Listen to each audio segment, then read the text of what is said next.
Assalamualaikum sahabat-sahabat semua. Bertemu lagi dengan channel Ngaji Ilmu 85. Jangan lupa like, komen, dan subscribe. Dalam Al-Quran, tertulis janji Allah Subhanahu wa Ta'ala. Apakah manusia itu mengira bahwa mereka akan dibiarkan saja mengatakan, "Kami telah beriman," lantas tidak diuji lagi? Sungguh kami telah menguji orang-orang sebelum mereka, maka sesungguhnya Allah mengetahui orang-orang yang benar, dan mengetahui orang-orang yang dusta. Quran Surat Al-Ankabut, ayat 2-3. Pada hakikatnya, ujian mencerminkan kasih sayang, dan keadilan Allah Subhanahu wa Ta'ala, pada hamba-hambanya yang beriman.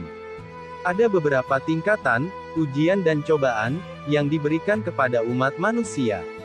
Syekh Ibnu Athaillah As-Sakandari radhiyallahu an mengatakan bahwa Allah Subhanahu wa Ta'ala menguji manusia di muka bumi ini dengan 4 hal. 1.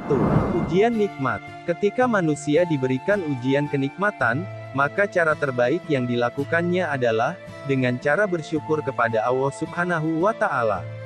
Karena ujian kenikmatan ini sering membuat manusia lupa untuk bersyukur, dan memunculkan sifat kesombongan dalam dirinya. 2. Ujian ketaatan. Ketika manusia diberikan ujian ketaatan, maka cara terbaik yang dilakukannya adalah dengan ikhlas melaksanakan perintah Allah, sebagai bentuk ketaatan kepada Allah Subhanahu wa Ta'ala. Tetapi, kita harus berhati-hati, jangan sampai riya, dan pamer dalam beribadah. Karena itu merupakan perangkap setan, yang menghancurkan nilai amal ibadah kita. 3. Ujian musibah. Musibah yang dialami orang yang beriman, disebut ujian. Musibah yang dialami orang yang suka bermaksiat, disebut hukuman. Sedangkan, musibah yang dialami orang yang tidak beriman, disebut azab. Ujian musibah antara lain, gempa bumi, banjir, gunung meletus, keluarga meninggal dunia, wabah penyakit, dan lain sebagainya. Ketika manusia diberi ujian musibah, maka cara terbaik yang dilakukannya adalah bersabar kepada Allah Subhanahu wa Ta'ala.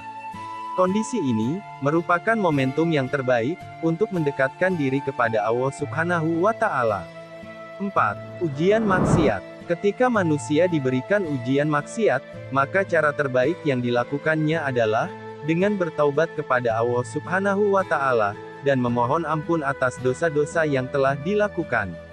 Allah Subhanahu wa Ta'ala memberikan ujian dan cobaan di dunia, juga berfungsi sebagai penggugur dosa-dosa manusia, serta sebagai pengangkat derajat manusia. Semakin Allah cinta pada seseorang, maka ujian yang diberikan padanya bisa semakin berat. Karena ujian tersebut akan semakin menaikkan derajat dan kemuliaannya di hadapan Allah Subhanahu wa Ta'ala. Orang yang paling dicintai Allah adalah para nabi dan rasul. Mereka merupakan orang yang paling berat menerima ujian semasa hidupnya. Ujian mereka sangat berat melebihi ujian yang diberikan kepada manusia lainnya. Demikian penjelasan video ini, semoga bermanfaat bagi kita semua. Wassalamualaikum warahmatullahi wabarakatuh.